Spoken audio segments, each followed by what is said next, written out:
Supreme court ने बुधवार 13 नवंबर को विभिन्न राज्यों में बुलडोजर एक्शन के खिलाफ दायर याचिकाओं पर फैसला सुनाया और इसे गलत तरीका बताया।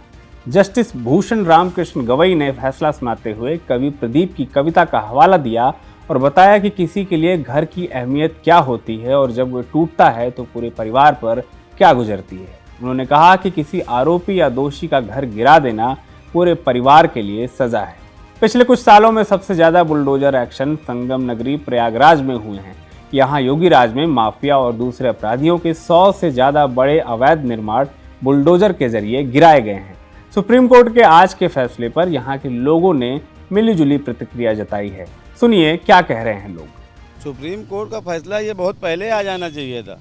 ये जो आज फैसला आया है, सारे मकान जो गरीबों के जो माफिया थे उनको गिराइए ना। माफियाओं को चलो आपने गिरा दिया, माफियाओं को जो बीवी बच्चे क्या वो कहते हैं क्या, जब आप माफियागिरी करिए या किसी को कुछ करके ला के हमको खिलाइए या मकान बनवाइए। छोटे छोटे बच्चे हैं वो बेघर हो गए हैं। इसके बारे में सरकार ने कभी सोचा? या जिन अधिकारियों ने ये कार्रवाई किया है, मकान गिरवाया है, किसी को रोजगार छीन लिया है, दुकान गिरवा दिए हैं, उन मासूम बच्चों का क्या दोष है? उनके बीवी को, उनके बच्चों को, उनकी लड़कियों को, जवान जवान लड़कियां घर में, वो कहाँ लेके जाएंगी? देखिए, सुप्रीम कोर्ट ने जो कहा है उन्होंने भी सही कहा है कि समसामयिक एक आदमी अगर अपराध कर रहा है तो पूरे परिवार को सजा नहीं मिलनी चाहिए। लेकिन सरकार की जो मंशा है वो भी साफ है।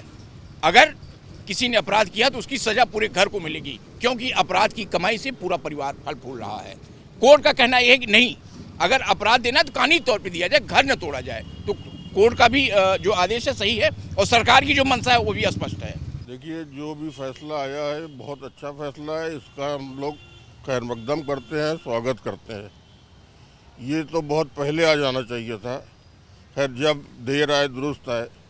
इससे होगा ये कि मान लीजिए किसी ने गलती की, बेटे ने की और मकान बनाया बाप ने, दादा ने, और फ़ौरन घर तोड़ दिया, तो उसमें उसके फादर की, उसकी मदर की, उसके बहनों के भाइयों को जो और लोग रह रहे हैं उसकी क्या गलती है? एक तो ये हो गया। दूसरा ये है कि इसमें जो टाइम पीरियड दिया गया है कि आपने किसी को पकड़ा तो और उसके बाद आप उसको तलाशते हो, उसके मकान की कोई कमी दिख जाए। सुप्रीम कोर्ट ने यह भी कहा है कि अगर उस लाइन में 10 मकान लाइन से बने हुए हैं तो वो भी इल्लीगल होंगे ना। लेकिन पूरा मकान इल्लीगल नहीं है, जो भी पार्ट इल्लीगल है वो टूटेगा। उस पर कहना है कि उनका फैसला बहुत उचित है, बहुत अच्छा फैसला है। हम लोग हर वर्ग को लेके चलने वाले लोग हैं। ना हम बटेंगे ना हम कटेंगे, हम हिंदू मुस्लिम साथ रहेंगे। बब्बू चकनिरातुल वार्ड नंबर 53। ना हम बटेंगे ना कटेंगे और हम साथ में रहेंगे सब। और हमारे ब्राह्मण मित्र हैं, तिवारी मित्र हैं, त्रिपाठी मित्र हैं। तो क्या लग रहा था अभी तक जो हो रहा था वो तो हाँ, वो अन्याय, वो बिल्कुल अन्याय हो रहा था। वो बिल्कुल अन्याय हो रहा था। सिर्फ मुस्लिमों के खिलाफ हो रहा था, सिर्फ मुस्लिमों के खिलाफ। अगर रहीम ने कोई कांड कर दिया, रहीम का घर गिर गया, अजय चाहे जो कर दें, उनका कोई वो नहीं है। उनका बिल्कुल छूट, उनको गिरफ्तार करके जेल भेज दिया, उनका घर सुरक्षित।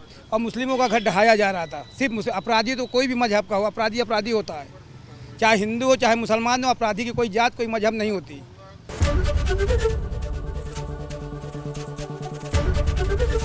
एबीपी गंगा, खबर आपकी, जुबान आपकी।